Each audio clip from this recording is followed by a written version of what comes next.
हो गया आईपीएल के अंदर 238 एक टीम कर रही है, उसके बावजूद वो अपने आप को सेफ फील नहीं कर रही। आउटस्टैंडिंग किस्म की बल्लेबाजी की गई केकेआर की तरफ से, लेकिन मैं ये समझता हूं ये मैच केकेआर का था। केकेआर किसी को कसूरवार नहीं कह सकती सिवाय अपने। आप सबको पता है, हम सबको पता है कि रिंकू सिंह इंडिया का शानदार, स्पेशली आईपीएल का, स्पेशली कोलकाता का सबसे बेस्ट फिनिशर है पिछले 2-3 साल से। सबको पता है आईपीएल की हिस्ट्री के अंदर कोलकाता का सबसे बड़ा मेन जो प्लेयर है वो है एंड्रयू रसल। जब 42 बॉल्स के ऊपर 76 चाहिए, 11 का रिक्वायर्ड रन रेट है और आपका करंट रन रेट उस वक्त जिसको कहते हैं 12 का है, आप क्या करते हैं? आप रमनदीप को रिंकू सिंह और एंड्रयू रसल से ऊपर भेज रहे हैं। 2 बॉले खेल के वो आउट हो गया, 2 बॉले याद रखना ये। फिर उसके बावजूद आपने रिंकू सिंह को नहीं भेजा, आपने इंपैक्ट के तौर के ऊपर रघुवंशी को टीम में डाल के उसको भेज दिया, जिसने 5 बॉले जाया की, 6 बॉले होगी। फिर आप भेजते हैं जी एंड्रयू रसल को और रिंकू सिंह को। सवाल मेरा सिर्फ इतना सा है, क्या रिंकू सिंह सिर्फ 3-4 ओवर का प्लेयर है? रिंकू सिंह को पिछले 1.5 साल से मैं समझता हूं कि पिछला सीजन भी लगा ले और इस सीजन भी केकेआर सही तरीके से यूटिलाइज कर ही नहीं पाया है। इस सीजन तो बिल्कुल नहीं कर रहा यार। He is a proper batter. देखा नहीं कैसे गेम को लेके चला गया, सिर्फ 5 रन से एलएसजी जीता है। यही अगर आपने उसको ऊपर भेजा होता तो क्या पता सिचुएशन अलग होती। रिंकू सिंह कोई आम प्लेयर नहीं है, बड़ा बड़ा प्लेयर है, बट तारीफ बनती है लखनऊ की। ओए होए होए होए होए, नाइकोलस पूरन क्या 20 प्लेयर है, और फिर मिचेल मार्श। इस दफा सनराइजर हैदराबाद वाला काम ना लखनऊ कर रहा है, स्पेशली ये दोनों कर रहे हैं। ऐसी खतरनाक बल्लेबाजी करते हैं, बॉलर्स के लिए नाइटमेयर बन चुके हुए हैं। इतने खतरनाक किस्म के बल्लेबाज हैं। फिर सोने पे सुहागा, आज तो एडर मार्कर भी चल पड़े। शानदार किस्म की बल्लेबाजी देखने को मिली है, मजा आया आज का मैच देखने का। एलएसजी ने बड़े ज्यादा रन कर दिए, बट आप देखें कोलकाता करीब तक गया। मैं समझता हूँ वेंकटेश अय्यर एंड में थोड़ा सा स्लो हो गया था। रहाणे ने बड़ी शानदार बल्लेबाजी की। केकेआर की बहुत स्ट्रॉन्ग बल्लेबाजी है। अगर कोई 270 भी करता है ना, केकेआर 270 तक जाने की काबिलियत रखता है। उनके प्लेयर ऐसे हैं। एंड्रयू रसल अगर परफॉर्म नहीं कर रहा तो भाई रोमन पावल को खिलाए ना। अगर आपने रसल को खिलाना है तो फिर उसको प्रॉपर जिसको कहते हैं ना मौका दे। रमनदीप को ऊपर भेज के, रघुवंशी को ऊपर भेज के, ये बल्लेबाजों की तौहीन होती है। यही ये बल्लेबाज ऊपर जाए तो गेम अलग हो, नीचे से आके संभाल ले। बट आज आउटस्टैंडिंग किस्म का मैच हुआ है। 400 प्लस रन हमें देखने को मिले और अभी एक और बड़ा मैच शुरू होने लगा है हैदराबाद का। तो लेट्स सी, देखते हैं कि इस मैच में क्या होता है। अदरवाइज देखा जाए तो भाई बिगेस्ट जिसको कहता है ना मजेदार कॉन्टेस्ट देखने को मिला है। मेरा दिल से चाहता था केकेआर जीत जाती आज, क्योंकि रिंकू सिंह खड़ा था। वो अगर लास्ट ओवर के अंदर अगर हर्षित राणा ने पहली बॉल पे चौका मार के अगली बॉल पे जो उसने डॉट बॉल लाना की होती, सिंगल ले ली होती, अगर उस टाइम पे सिंगल ली होती ना, रिंकू सिंह ने पेल देना था। जिस तरीके से उसने आखिरी 3 बॉलों के ऊपर चौका और छक्का मारा ना, उसने गेम चेंज कर देनी थी। ये जिसको कहते हैं चीजें होती है। बट वेल प्ले एलएसजी, मुबारकबाद हो। नहीं क्या बोला था? खाने के बाद भी एक्सपीरियंस 4 रन से जीते यार, 4 रन से जीते हम तो एक्सपोज हो गए।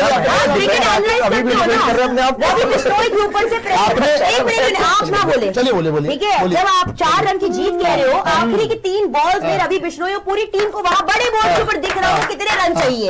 जब बॉलर के ऊपर से प्रेशर आ गया, खत्म हो गया था, वो 4 रन से जीते। ये कोई जीत का वो नहीं है। इनएक्सपीरियंस बॉलिंग अगर होती तो 240 पढ़वा लेते, नहीं पढ़वाए। अच्छा, आप नहीं चेज करवाए। आप दूसरी चीजें देखिएगा। 240 की आप यहाँ पर बात करते, आप 10 ओवर पे कह रहे थे, 10 क्या 20 ओवर। इनएक्सपीरियंस 11वें ओवर से इस लड़के की मुंह से निकलना शुरू होता है। हाँ मैम, पाटा विकेट भी है। पाटा विकेट को आपने शुरुआत दिया, ठीक है। मैं शुरुआत से कह रही थी आपसे एक चीज कि इस मैच में ये क्लोज जाएगा जाए, मुझे 2 पॉइंट से बस फर्क पड़ता है। और आपकी टीम को कल मैंने श्रेय किया दिया था जब आप लास्ट 2 ओवर में मैच को संभाल ले गए थे, ठीक है। मैं उनमें से नहीं थी किसी का, लेकिन आपने मेरी बॉलिंग को, मेरी टीम को किसी 2 कौड़ी का छोड़ो, 1 कौड़ी का, बॉलिंग को, नॉट बैटिंग को नहीं, बॉलिंग दैट को। मुझे फर्क बॉलिंग, पड़ता है, हाँ, लेकिन आज बॉलिंग। आपने फर्क पड़वाया। ये कहे कि मैम आप मानिए आपकी बॉलिंग इनएक्सपीरियंस है, अगर इनएक्सपीरियंस हो के पाटा विकेट पे हम सामने वाली टीम को अपने गेम से और माइंड गेम से मेरा कप्तान निकलवा देता है तो मुझे फर्क नहीं पड़ता।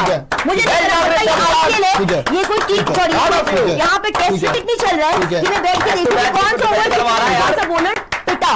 एक समय था जब मैं कहती हूँ हाँ मेरी हालत खस्ता हुई थी बिकॉज बहुत रन पड़ रहे थे and everybody over here was on top of the game and as a matter of team के ऊपर भी मैंने कहा था बहुत पड़ गए, लेकिन यार लास्ट में आके कंटेन कर लेना, प्रेशर में नर्व को संभाल लेना, बॉल्स पे जो आखिरी में रन चाहिए थे वहां डायनामिक सबको दिख चुके थे। सो आई डू नॉट केयर। ये 2 पॉइंट्स जो लखनऊ ने पहले गेम में डीसी से गवाए थे आज गवाए हुए मैच के अंदर वापस कमा लिए। मैं कहती हूँ उसके लिए आपको ताली मैच करती हूँ, मेरी सांसें टक गई थी। ये फुल ऑन एंटरटेनमेंट वाला आपको गेम मिला जिसके अंदर आप नहीं कह सकते अब कि लखनऊ की बॉलिंग एक्सपीरियंस अगर है भी और मैच निकालने जाते हैं तो अभी यार यहाँ से 9 मैचेस और पड़े। तो मयंक यादव ने भी आना है, अब तो मयंक यादव भी आएगा। आप पूरा 5 मिनट सुनिए, क्या मैं बोल रहा हूँ पूरा बोलने का मौका है। साक्षी जी थप्पड़ जरूर मैं कह रहा हूँ मेरे को पूरा अब मेरे को पूरा पॉइंट चाहिए, मेरे को बोलने देना चाहिए। आपने बोला कि भाई बहुत बढ़िया बॉलिंग, मैं तो कह रहा हूँ बहुत बढ़िया बॉलिंग कर लिया आपने, डिफेंड कर लिया, वेरी गुड वेरी गुड। मैं तो कह रहा हूँ क्रेडिट दे रहा हूँ, 2 पॉइंट मिल गए आपको यार, एट द एंड मैटर करते हैं 2 पॉइंट वो आपको मिल गए। मेरा बस ये सवाल है, आप लोगों ने कल बैठ के हमें क्या बोला था? सबसे पहले आपका सवाल आया था, एक सेकंड पांडे जी भी, अभी तो मयंक यादव आना है, 1 सेकंड आना है भाई, रुकिए भाई साहब रुकिए, अभी एक करके सारे सबसे नकाब उतारता हूँ, सबके नकाब उतारिएगा। एक मुझे बात बताइए, कल सबने बोला कि हम लोग एंड में आके पिट गए और पिट के हम लोग बिल्कुल ही वहां ले गए थे मैच को कि जाकर हम हार सकते थे, क्या ये नहीं लेके गए वहां तक? और आज तो किसी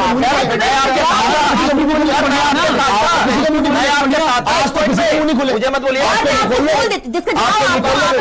मैं इनसे आपके साथ जवाब दीजिए। मैंने आपको आपको याद है आरसीबी को डिफेंड किया था मैंने, आरसीबी से एम निकलवा बोल रहे थे कि हमारी तो बोलिए ऊपर बताइए भाई। नहीं एक चीज आपने कल अपनी टीम को डिफेंड करा, मैंने भी किया था। कितने रन से हारे थे? हम लोग 12 रन से जीते, 12 रन से जीते, वो 3-4 रन से जीते, लेकिन मैच तो डेड हो गया था ना, बिकॉज रिंकू सिंह को डेड हो गया था। द थिंग इज कि आप सेम चीज अपनी टीम के लिए बोल रहे थे कल कि हमारी टीम ने ठीक करा, जीत गए, वो भी वही बोल रहे हैं कि हमारी टीम जीत गई। नहीं उसका पॉइंट जो मैं बता देती हूँ तुम्हारे लिए, तुम्हारी टीम के फेवर में, तुम्हारी टीम की बॉलिंग और हमारी टीम की बॉलिंग में बहुत ज्यादा अंतर है, ठीक है? आपकी टीम की बॉलिंग हमसे ज्यादा बेहतर है, इसलिए उम्मीदें आपसे ज्यादा बेहतर है। हमारी टीम की बॉलिंग इस समय एक्चुअली एवरेज है, ठीक है? उसको नहीं कल वाली नहीं,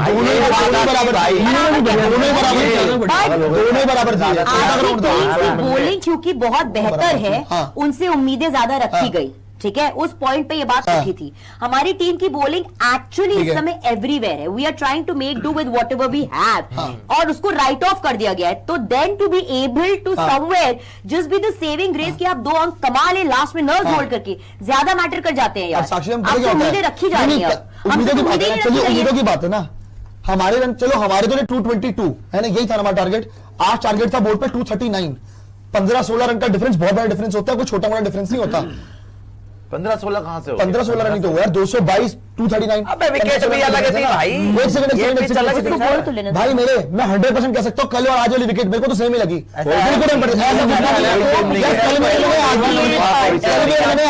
दोनों पार्टा भी चली। मैं आपसे बस ये बोल रहा हूँ, मेरा बस यही सबमिशन है इस चीज को लेकर कि भाई लखनऊ सुपर जायंट्स मैच जीत गई है, लेकिन जैसा आपने मुझे बोला था कि हमें शायद आगे देखते। Hello and good evening to all of you. तो 239 रन्स को चेज करते करते सिर्फ 4 रन्स पीछे रह गया केकेआर, और ये मैच ईडन गार्डन्स में बहुत हाई स्कोरिंग मैच था।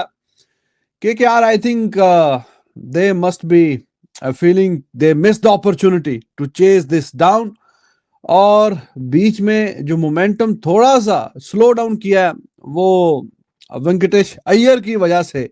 ये काफी मोमेंटम जो है, हालांकि 10 रन के हिसाब से चाहिए थे आखिरी 7-8 ओवरों में रन्स, कोई ज्यादा मुश्किल नहीं था। मुश्किल काम वो कर चुके थे ऑलरेडी, 6 ओवरों में 90, 12 ओवरों में 150, और आगे फिर इतना मुश्किल काम था नहीं। 8 ओवरों में 80-85 रन्स, विकेटें भी अच्छी खासी हाथ में थी, वहां पे फिर जिस तरीके से हिटिंग होनी चाहिए थी वैसी हुई नहीं। एंड पे देखिए रिंकू सिंह लगा हुआ है अकेले खेलने के लिए। रिंकू सिंह को भी ऊपर ना भेजने की शायद वजह यही है, वो वेंकटेश अय्यर ही है, बिकॉज वो लेफ्ट हैंड का बैट्समैन ऊपर से खेल रहा था, क्योंकि तो दोनों लेफ्टी की बजाय ऊपर से रमनदीप को भेजा, फिर रघुवंशी वगैरह को भेजा कि चलो वो जाके खेलेंगे, ऊपर से राइट लेफ्ट का कॉम्बिनेशन बना रहेगा। लेकिन वेंकटेश अय्यर जहां पे मौका था कि 2-3 अच्छी वहां पे बड़ी हिटें मार देता तो काफी आसानी हो जाती केकेआर के लिए, वहां पे फिर वो मोमेंटम बना नहीं। और एंड पे I am feeling a bit sad about Rinku Singh, singles पे डिक्लाइन कर रहा है और फिर चौके चौके भी मारने की कोशिश कर रहा है। आखिरी 3 गेंदों में फिर 3 छक्के चाहिए थे मैच बराबर करने के लिए, 2 चौके और 1 छक्का, और एंड पे 4 रन से पीछे रह गए। तो इसका पूरा अगर खुलासा किया जाए, बेशक देखने में तो आपको लगेगा कि यार वेंकटेश अय्यर तो ठीक ही खेल गया, लेकिन वो ठीक इस तरह से आप नहीं कह सकते। कितने करके गया 45-29 बॉल्स पे, 6 चौके 1 छक्का, 155 का स्ट्राइक रेट। 155 का तो नहीं ना भाई, यहाँ पे तो 120 गेंदों पे ऑलमोस्ट 240 करने हैं, तो 200 का स्ट्राइक रेट चाहिए ना यहाँ पे। यहाँ पे तो 200 का स्ट्राइक रेट चाहिए, फिर आप 150-55 के स्ट्राइक रेट से तो नहीं खेल सकते। सुनील नारायण 13 गेंदों पे 30, और I am very impressed with Ajinkya Rahane, जिस तरीके से उसने अपनी गेम को इंप्रूव किया पिछले 1-2 सालों में। T20 एक जिस तरह का एक छाप लगी हुई थी कि वो टेस्ट प्लेयर है और टेस्ट ही खेलता है, लेकिन T20 में जिस तरीके से उसने अपनी गेम को इंप्रूव किया है वो अमेजिंग है। 200 के स्ट्राइक रेट से उसने भी 50 किया, कुछ 26 गेंदों में 50, अमेजिंग, लाजवाब, बेहतरीन। और जिस तरीके से प्रॉपर क्रिकेटिंग शॉट्स खेलता है, स्लॉगिंग नहीं, ऐसा नहीं है कि भाई बल्ला कहां है, गेंद कहां है, लग गई, बॉल के मेरिट पे इतना शानदार खेलते हुए 200 के स्ट्राइक रेट से पूरा करना, यह बड़ी शानदार बात है। लेकिन ये वेंकटेश अय्यर साहब जो है ना, ये आज केकेआर को ले डूबे हैं, और केकेआर का प्रेशर भी डला बीच में, और फिर जो बैट्समैन बाकी आए वो भी कुछ खैर कुछ खास नहीं किया। रमनदीप 2 गेंदों पे आउट हो गया 1 रन करके, और रघुवंशी वगैरह भी। लेकिन ज्यादा टाइम फिर आपने बिताया है तो फिर आप मैच खत्म करके आओ ना, जब आप 29 गेंदें खेल के 45, और उस स्टेज पे कि जहां पे आपकी टीम को आपसे अब आप मैच फिनिश करो, इतना टाइम वहां पे गुजार लिया, मिडिल ओवर्स में भी सारा हिसाब किताब अच्छा सा खेल के, तो एंड पे फिर बहुत रन छोड़े रिंकू सिंह के लिए, बट वी हैव सीन कि उसने काफी मैचेस एंड पे आके फिनिश किए हुए। लेकिन दूसरी तरफ से भी कोई सपोर्ट मिले ना, उस स्टेज पे मैच जाने नहीं चाहिए था कि जी वो सिंगल्स डिक्लाइन करनी पड़े उसको। रसल वगैरह वो भी बीच में आके अगर थोड़ा सा सपोर्ट करता बीच में, वो भी 1 छक्का मारा और आउट होकर चला गया, तो उस तरह की सपोर्ट मिली नहीं इनको, रिंकू को खास करके। देखें 15 गेंदें 38 रन, 2 छक्के 6 चौके, और एंड पे 4 रन से मैच हार गई है टीम। उसमें जाहिर है उसका कसूर तो नहीं है, उसने तो 250 के स्ट्राइक रेट से 38 किया, ऊपर से 150 के स्ट्राइक रेट से जो 45 रन आए हैं वेंकटेश अय्यर के, वो इनको काफी नीचे ड्रैग करके लेके गए, और उसकी बदौलत ये मैच हार गए हैं। और जाहिर है केकेआर के भी अब बुरे हालात हैं, पॉइंट्स टेबल पे भी बात करेंगे। दूसरा भी मैच होगा पंजाब, उन्होंने पहले बैटिंग का फैसला किया है, अभी सीएसके के खिलाफ उनका मैच है आज। वैसे वीकेंड नहीं है, I don't know why there is a double header today. तो पहला मैच जो है वो आज मंगलवार है, और मंगलवार को 2 मैच रखे हुए हैं। तो पहला मैच अभी जिसकी हम बात कर रहे हैं वो हो चुका है, दूसरा अभी पंजाब और सीएसके का होने वाला मैच, तो चलो अच्छी बात है, दूसरा मैच भी अभी हम देखने को मिलेगा। बट दिस गाय, एक बंदा जिसने काफी अभी हाइलाइट्स बनाई हैं और लखनऊ की तरफ से बॉलिंग करवाता है, दिग्वेश राठी। तो Rathi he is amazing, attitude है स्पिनर, लेकिन एटीट्यूड उसका भागते हुए फास्ट बॉलर वाला, जो फास्ट बॉलर होता है बाउंड्री से भाग के आता है, उसका एक एटीट्यूड होता है, तो वैसा एटीट्यूड है उसमें। 1-2 बार मैच फीस का भी वो उसको लगे ठुके हैं, वो जो ऐसे साइन बनाता है ऐसे करता है, तो उस पे तो आज 2 दफा तो जुर्माना हो चुके हैं। आज उसने फिर जब ऊपर से आउट किया है डिकॉक को, तो डिकॉक ने उसको किया है नारायण को जब आउट किया, तो जमीन पे उसने साइन शाइन किए। उस बंदे में दम है भाई, सिर्फ बाल ही बड़े नहीं उसने रखे हुए, उसका एटीट्यूड भी अच्छा है और बड़ा है। और ये जिस तरीके से दिग्वेश राठी बॉलिंग कर रहा है, तो it is very amazing to see the way he is bowling, बहुत ही लाजवाब, बेहतरीन, शानदार किस्म की वो बॉलिंग कर रहा है। और आप देखिए कि आज भी उसने उस पिच पे कि जहां पे बाकी सबको 10, 11, 12, 13 के स्ट्राइक रेट से रन्स पड़े, एवरेज से रन्स पड़े हर ओवर, तो उसने 8.25 की इकॉनमी से 4 ओवर फेंके और विकेट भी एक हासिल किया। तो बहुत लाजवाब चल रहा है उसका, और बीच में 1-2 एज उज पे भी चौके लगे हैं, यानी बैट्समैन देवर लकी। वेंकटेश अय्यर वगैरह का एज उज पे चौका निकल गया कुछ इस तरह का, वरना और भी अच्छी बॉलिंग करवा सकता था वो। तो वो बहुत ही बेहतरीन और शानदार बॉलिंग कर रहा है, नो डाउट अबाउट इट। तो वो इस पूरे ये जो अभी तक एपिसोड है लखनऊ की, उसमें चले ऊपर से पूरन बड़े अच्छे रन्स कर रहा है, बीच में बाकी भी अच्छा आगे रन्स करते हैं, तेज खेलते हैं, मिचमाश वगैरह, they are doing well for them. लेकिन बॉलिंग में अगर एक बंदे की हाईलाइट बन रही है और उसकी ज्यादा बात हो रही है तो वो राठी साहब हैं। तो राठी साहब बहुत शानदार बॉलिंग कर रहे हैं, नो डाउट अबाउट इट। तो खैर बड़ा क्रूशियल मैच था, हर मैच ही क्रूशियल होता है, लेकिन ये मैच जीतने के बाद लखनऊ सुपर जायंट दे बैग्ड अनदर विक्ट्री, और अब उनकी 5 में से 3 मैच जीते हुए, 2 मैच हारे, चौथे नंबर पे पहुंच गए। Calcutta night Riders, they must be thinking it was their game, half way power play में भी इट वाज देयर गेम। चलो 238 तो लगा दिया लखनऊ ने, बट हमें पता है कि एडन गार्डन में बड़े बड़े रन चेज होते हैं। 6 ओवरों में 90 उतार दिए थे, 90 रन 6 ओवरों में उतार दिए थे, फिर अगले 6 में 150 पे पहुंच गए थे, 12 ओवर 150, 2-3 खिलाड़ी आउट थे, तो वहां से ये चेज होना चाहिए था, लेकिन हुआ नहीं। 4 रन से फिर भी जीत गई है लखनऊ, और कलकत्ता के अब 5 में से 2 मैच जीते हैं, 3 हारे हैं, और करते कराते वो 6ठे नंबर पे मौजूद हैं। जैसे हम पहले भी बात कर चुके हैं, हाई वोल्टेज मैचेस हैं, वेरी कंपेटिटिव लीग है, तो आप को फिर हर मैच ही ऐसा खेलना है कि भाई ये 2 पॉइंट्स, हम क्रूशल 2 पॉइंट्स अपनी तरफ लेके आए।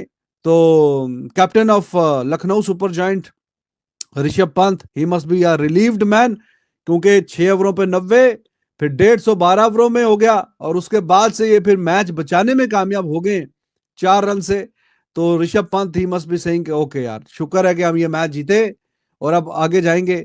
और लखनऊ उनको बीच में जाहिर है कि 5 में से 3 मैच, लेकिन जिस तरह से आज उन्होंने खेला है भाई मजा आ गया। इतना लंबा उन्होंने फिर टारगेट बनाया, फिर उसको उन्होंने डिफेंड किया। आकाशदीप आपको पता है उनका बड़ा अच्छा बॉलर है, उसने जब जरूरत पड़ी है तो टीम को अपनी जरूरत के मुताबिक बॉलिंग करके दिखाई है। जो थी एलएसजी के लिए जिस तरह से उनके प्लेयरों ने खेला है, मार्च का सी निकल पूरन, वो तो इस आईपीएल में आउट ऑफ प्लेबुक नजर आ रहे हैं। आ गया है कि यार 27 करोड़ उन्होंने सिर्फ बैटिंग या बॉलिंग के लिए नहीं दिया था, बल्कि वो जो उसकी लीडरशिप थी, कैप्टनसी थी, उसके लिए उन्होंने दिया था। और इतनी मेहनत उन्होंने की है, मैं कहता हूँ कि जीत चाहे एलएसजी की है, लेकिन क्रेडिट दोनों टीमों को देना चाहिए। बहुत अच्छा खेले हैं वो, बहुत अच्छा खेले हैं। 15 ओवर में तो ऐसा लग रहा था कि ये टीम विन कर जाएगी, लेकिन बाद में आके थोड़ा उनके लिए मुश्किल हो गया, और दोनों टीमों ने अच्छा प्ले किया। 183 तक उनके कोई मतलब 3 विकेट्स थे। उसके बाद जिस तरह से उन्होंने बॉलिंग कराई है कि 190 तक उन्होंने 4-5 विकेट्स और गिरा दिए थे। इस दफ़ा ये प्लानिंग में आए हैं कि ये आईपीएल विन करके जाएंगे, इतना बड़ा टारगेट दे रहे हैं और फिर बड़ी बड़ी टीमों को दे रहे हैं। हेलो व्यूअर्स, अस्सलाम वालेकुम Pakistan, this is your host आमनादल, और बात करेंगे भाई right now Lucknow super giants और केकेआर का जो मैच हुआ है। हम लोगों ने देखा है भाई प्योर सिनेमा, हम लोगों ने देखा है एंटरटेनमेंट, हम लोगों ने ये देखा है कि फाइट बहुत हुई, लेकिन at the end of the day जो दिन था वो आज लखनऊ का था। सर बात करेंगे आपसे, मुझे ये बताइए कि लखनऊ ने आज जिस तरह से भाई डिफेंड किया है अपना इतना बड़ा एक पहाड़ जितना टारगेट, 239 का टारगेट दिया, और केकेआर नो डाउट बहुत अच्छी परफॉर्मेंस दे रही थी, बट आज हम लोगों को लखनऊ जो है वो जीती हुई नजर आई है अपनी परफॉर्मेंस के साथ, क्या कहेंगे? जी बिल्कुल इसी तरह है। लखनऊ ने आज जो मैच खेला है वो बिल्कुल ही एक सरप्राइज दिया है, क्योंकि इससे पहले मैं लखनऊ को इतनी कोई अच्छी टीम नहीं समझता था, लेकिन जिस तरह से आज उन्होंने खेला है भाई मजा आ गया। इतना लंबा उन्होंने फिर टारगेट बनाया, फिर उसको उन्होंने डिफेंड किया, तो कमाल ही कर दिया। बैट्समैन की जानिब से जो ऋषभ पंत है, स्पेशली उसकी कैप्टनसी, मुझे लगता है टीम जब जीतती है तो उसमें कैप्टनसी का रोल होता है, और आज के मैच में वो नजर आ गया। आपको क्या लगता है कि ऋषभ पंत जो इतना महंगा खरीदा गया 27 करोड़, वेल स्पेंट? बिल्कुल आपने देखा ही है मैच, आपको नजर आ गया है कि यार 27 करोड़ उन्होंने सिर्फ बैटिंग या बॉलिंग के लिए नहीं दिया था, बल्कि वो जो उसकी लीडरशिप थी, कैप्टनसी थी, उसके लिए उन्होंने दिया था, और वो नजर आ रहा है कि यार वो उनके पैसे जाया नहीं हुए, पैसे पूरे हो गए, और बल्कि वो उनसे एक्स्ट्रा भी उनको देगा पैसे। बिल्कुल ऐसे ही है। मुझे ये बताइएगा, बॉलिंग पर बात करेंगे, आज बॉलिंग बहुत अच्छी रही, शार्दुल ठाकुर की बात करें और साथ ही साथ आकाशदीप की बात करें, भाई बड़ा डोमिनेट करते हुए नजर आया लखनऊ अपनी बॉलिंग के साथ। बिल्कुल बिल्कुल इसी तरह है। शुरू में तो काफ़ी वो कोलकाता भी अच्छी बैटिंग कर रही थी, 183 तक उनके कोई मतलब 3 विकेट्स थे। उसके बाद जिस तरह से उन्होंने बॉलिंग कराई है कि 190 तक उन्होंने 4-5 विकेट्स और गिरा दिए थे, तो बहुत अच्छी बॉलिंग उन्होंने कराई है, आज कमाल कर दिया, मज़ा आ गया। मुझे ये बताइए कि इस दफ़ा का आईपीएल जो टोटली अनप्रेडिक्टेबल हो रहा है, कल 3 सालों के बाद जो है वो MI हार गया RCB से, और बहुत ही अनप्रिडिक्टेबल गेम्स हो रही हैं। इस दफा का जो विनर है वो भी अनप्रिडिक्टेबल होने वाला है, जो किसी ने नहीं सोचा होगा। इस दफा इसी तरह हो रहा है, बिल्कुल। आप सारे मैचेस इस तरह शुरू से आप देखें तो हर मैच में कोई सरप्राइज ही मिल रहा है। कोई टीम जो जिसका बंदा एक्सपेक्ट नहीं करता कि यार ये टीम जीतेगी, वो जीत जाती है, और वो बहुत अच्छी परफॉर्मेंस के साथ जीत जाती है। बैटिंग में वो कमाल कर देती है। कोई ना कोई तो इस दफा लगता है कुछ नया होने वाला है, कोई नया। LSG versus KKR, what a match, what a fight. और हमें नजर आया है भाई दोनों टीम जो है वो आज तगड़ी जो है हमें नजर आई है। इन द फील्ड हम लोगों को मुकाबला नजर आया है। बात करेंगे LSG